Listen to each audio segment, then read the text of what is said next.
Today's topic for the Texas real estate exam is an agent's disclosure duties, specifically what must be disclosed, even when a seller's disclosure notice isn't provided or is incomplete. An agent has an independent duty to disclose all known material facts to a potential buyer, and this duty supersedes any instruction from the seller to the contrary.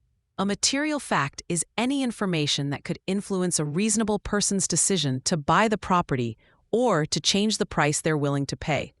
For example, an exam question might describe a scenario where you, as the listing agent, are aware of significant past fire damage that the seller omitted from their disclosure notice. The seller tells you to keep quiet about it. The exam will test your understanding that you must disclose this known defect to the buyer, as it is a material fact. Failing to do so is a violation of both law and ethics. A major federally mandated disclosure, you must know, is for lead-based paint. This applies to residential properties built before 1978. The exam loves to test this date, so commit it to memory.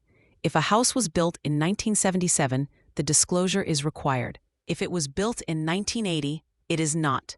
For these pre-1978 homes, sellers must provide buyers with a specific lead-based paint disclosure form, a federal pamphlet called Protect Your Family from Lead in Your Home, and allow a 10-day period for the buyer to conduct a risk assessment, which the buyer can waive. A common exam trap is to present a situation where the seller has no knowledge of lead paint. The disclosure is still required simply based on the age of the house. Beyond general material facts and lead paint, Texas has several specific statutory notices that must be provided. One of the most frequently tested is the Municipal Utility District, or MUD, disclosure. If a property is located within a MUD, the seller is required to give the buyer a prescribed notice concerning the district's tax rate, bonded indebtedness, and any standby fees. The crucial point for the exam is that this notice must be given to the buyer prior to them signing the purchase contract. If the seller fails to provide this notice, the buyer may have the right to terminate the contract. The exam won't ask you to calculate the MUD tax, but it will absolutely test the consequence of failing to provide the notice. Similarly, properties within a public improvement district, or PID, also require a statutory notice. PIDs are created to fund specific public improvements, and property owners are assessed to pay for them. Just like with a MUD, the seller must provide this notice to the buyer before the contract is executed, and failure to do so can give the buyer an out. Think of MUDs and PIDs as close cousins on the exam. They have very similar disclosure rules and consequences.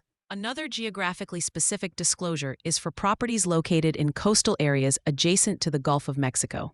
This notice informs buyers that the boundary of the property can be affected by erosion and that any structures built could become located on a public beach, making them subject to removal at the owner's expense. The exam will test whether you know this special notice is required for properties seaward of the Gulf Intracoastal Waterway. Lastly, a general property tax disclosure is also required, informing the buyer that tax rates are subject to change.